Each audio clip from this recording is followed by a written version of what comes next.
Alright, yeah, I just seen this video I wanted to react to.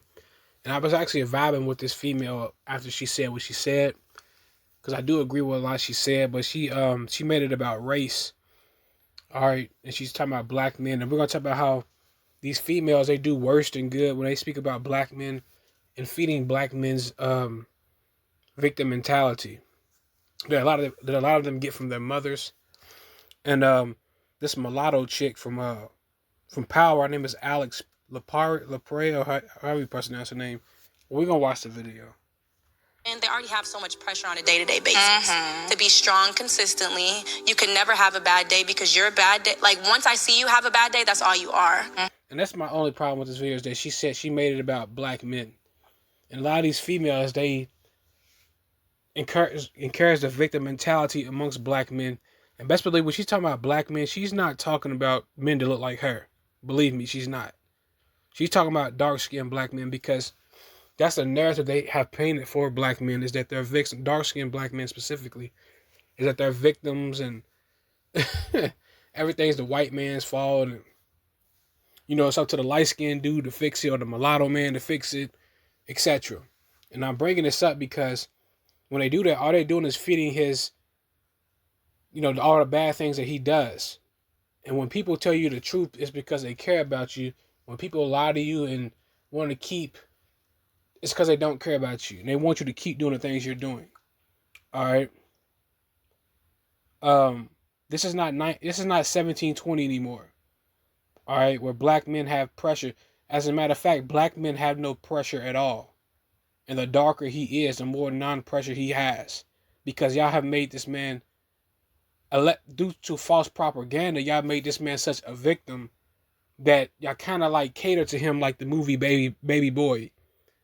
When it comes to outside of, I was talking about specifically, especially darker black men, y'all have catered to them so much. It's kind of like Tyrese off BabyBoy. Y'all would pretty much take him in any form that he comes in, whether it's, you know, a businessman or a guy off the street. Y'all cater to them so much, and y'all pander to them so much due to the fault. It's not your fault, due to the fake propaganda, the victim propaganda that they promote of them being victims. So it's really no pressure on them. They don't really have to do anything. You're going to make them a victim anyway. And the reason why I'm bringing this up is this is why a lot of black people, meaning darker black people specifically, they have a lot of entitlement issues. Not all of them.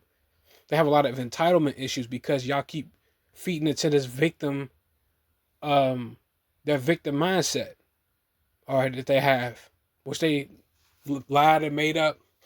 And when you do that, it's going to encourage them to keep doing the evil stuff that they're really doing to each other and to other groups of people. This is why a lot of black people, they have entitlement issues. They always feel the need. I got another video coming on as well. They feel the need to always be included into things that don't really, it's not really their business. Not only that, you see entitlement issues every day in the black community with all the crime and all the harassment and stuff, because what makes a criminal is somebody who is entitled.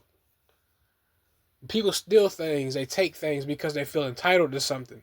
Like I just watched a video I might react to of this black guy, this dark skinned dude in New York. He was going around, he was hitting women upside the head. And they were asking him, why was he doing these things? He said because these women were all light skinned. They looked just like her. And this dark skinned dude was walking around cold cocking the shit out of women that looked like her. So when you do that, and the reason he did that is because he felt entitled to those women. And when you make videos like this talking about how they're victims, all you're doing is feeding the fire even more. These people are not victims. All right? Some of them are. But the real victim is the men that look like you. All right? The mulatto people, men specifically, that's the real victims. And I hate to say that because us as men, we don't really like to brag about men who are in their right state of mind. They don't like bragging about being victims. And it's always, think about how deep the programming is that how they claim that black men are the most masculine, but they're the most conquered. It doesn't make sense.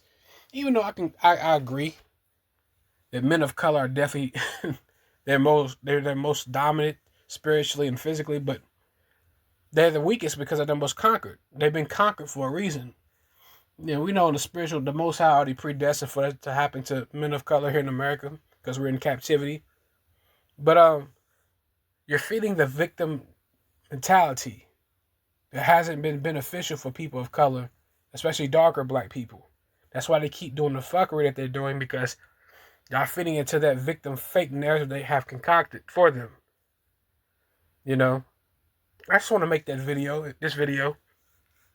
And keep in mind, when she's talking about black men, she ain't talking about mulatto men or light-skinned brothers. You know, she's specifically talking about darker black men, because the narrative on light-skinned brothers is that y'all privileged, y'all handsome, y'all can get any woman y'all want. Ain't nothing really happy. Y'all the house niggas, etc. You know, and the darker the Negro, the more oppressed he is, and you know, that's the narrative they concocted for themselves and others, and it was just to get people to guilt trip people out of stuff. You know, is this all brothers? No, it's not. But let's keep playing this video. Like, I feel like they already have so much pressure in the first place that a relationship is the one place that they want to have like some softness and some peace. Some of us, our purpose in men like that may not know how to love yet, because I do believe that most men get there. You're just a step to prepare him for his woman. And I will say, a lot of women, I think, pressure men. Like, women and men love differently.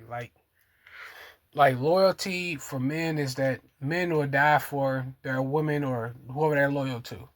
For the most part, that's usually what, you know, loyalty and love is. But women are not really, not all women, but the vast majority of women are not loyal creatures. Women just do what's best for them.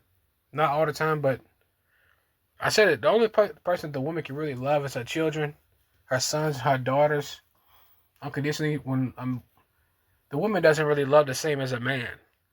But that's another video for another day. So it's like, hey, nice to meet you, like hang out, relationship. Like you have a right to have your timeline.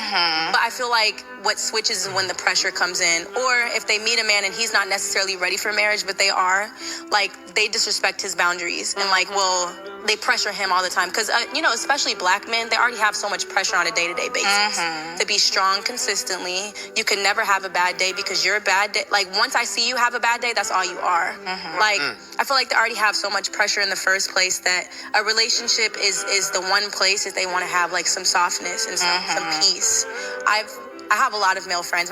I agree with that, but that's all groups of men. It's not just black men. You know, it is what it is. But I'll see you on the next one. I just want to talk about the victim mentality. I should read the comments for a second.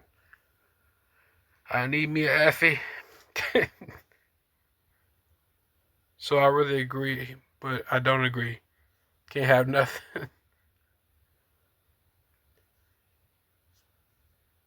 Alright, I'm gonna go to. I'll see you on the next one.